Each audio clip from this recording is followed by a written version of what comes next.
Hello and welcome back to another episode. Now, you may recall a couple of videos ago I was in the shed working on a Big Daddy doll. A doll inspired, well, I suppose actually copied, brought into reality from Bioshock 2. It's meant to be a doll which is carried by the little sisters, and it's something which sort of reflects to them their relationship with the Big Daddies, these sort of hulking, diving suit wearing, genetically modified bodyguards who follow the little girls around Rapture as they gather necessary juices from dead bodies. Well, I'm happy to say that the doll is now complete. I have with me here the finished Big Daddy doll. Now, clearly things have moved on a little bit since you last saw it, and I don't know, it's one of those things where actually once I got to the stage that we were at in the previous video, actually things started to move quite quickly. So, for example, the cage on the front of the head, I guess, on the baseball, I actually went for a cage which hasn't been ruined yet. This is for two reasons. First of all, because, well, it's quite pointy, and not only am I very clumsy and I'm likely to sort of poke my eye out with it, but also actually I figured, and this is the second reason, that it didn't make a very good toy. And so actually I wanted this to be an active Big Daddy doll toy. So this is prior to having been mashed up and carried around Rapture and snagged by splicers and whatever. This is actually a vaguely huggable Big Daddy doll. So the wire was the spool which was in the previous video. I simply cut a few lengths, nailed in some pilot holes for the wire, and then sort of bent it round to the shape. I did a little bit of sort of paint finishing on the eye stalks as well, just to sort of bring out some of the details with some black, some dry brushing there. The big change really is the legs. This Big Daddy doll now has legs. The legs, as you saw previously, are pretty much the same. They're slightly shorter, and my lovely wife actually made this Big Daddy doll's feet, his little boots, out of an old sock of mine. I had a sock which didn't have a partner, so we chopped it up, and it's so beautiful to see the sock material used for the Big Daddy's feet.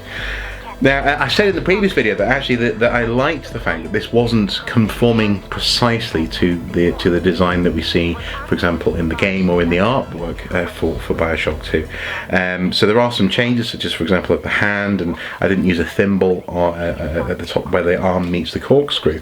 But I quite like that. I like the fact that this is a non-standard doll. This is the whole point of these. They're made by the little sister themselves, and in that spirit, the fabric of the legs, we could have gone with stripes, red and white stripes, but instead we went with something which was a bit more sort of herringbone and sort of reminiscent of that design. But still, this is someone else's doll. This is a doll that someone else has made, well, that I've made, in fact, if I was a little sister. Now, you can probably tell that another big change is that we've added the elastic bands and also the string. I didn't go for blue, instead I went for purple. Again, this is a different doll to the ones that we see in the drawings. And there's an elastic band wrapped around the baseball head now.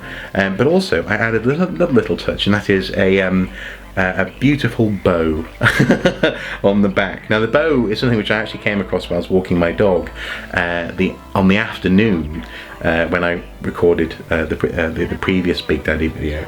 I thought it was perfect. It was slightly muddy. I have slightly muddied it up again myself a bit dirtied it up slightly more, but then I sort of nailed it to the backpack. It's just spot on. In the Deco Devolution book for the artwork for Bioshock 2, does actually show that they envisaged Little Sisters as personalising the actual Big Daddies as they sort of were carried on their shoulders. They'd put bows onto the framework there. So I like the idea of having a little bow on the Big Daddy.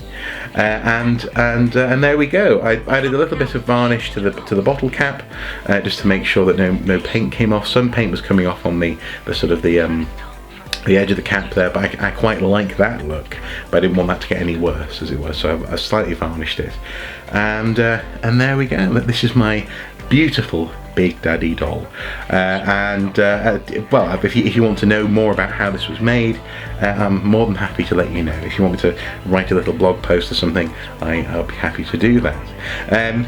One little thing as well which occurred to me, and some people were asking why the hand had two little holes in it.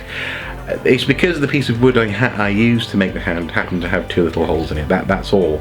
But I like the idea that actually these two little holes can be used to sort of to sew something into his hand. So in some ways he's modifiable. You know, this Big Daddy could be holding a bottle, could be holding another doll, maybe a little toy soldier or something.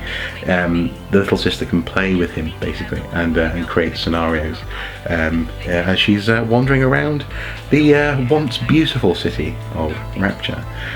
So there you go, my Big Daddy doll is complete. Oh, one more thing as well, so I had to point out, this isn't a mistake. The stuffing coming out of the shoe, we actually did that on purpose. So we glued some on the outside, and then I did some stitching to make it look as though it was bursting out of the boot. Just another little detail which I think really finishes it off quite well. Anyway, really pleased with that. That's my latest project finished, and well, I'll keep you up to speed when I'm next inspired. Anyway guys, as ever, until next time, do take care. Bye bye.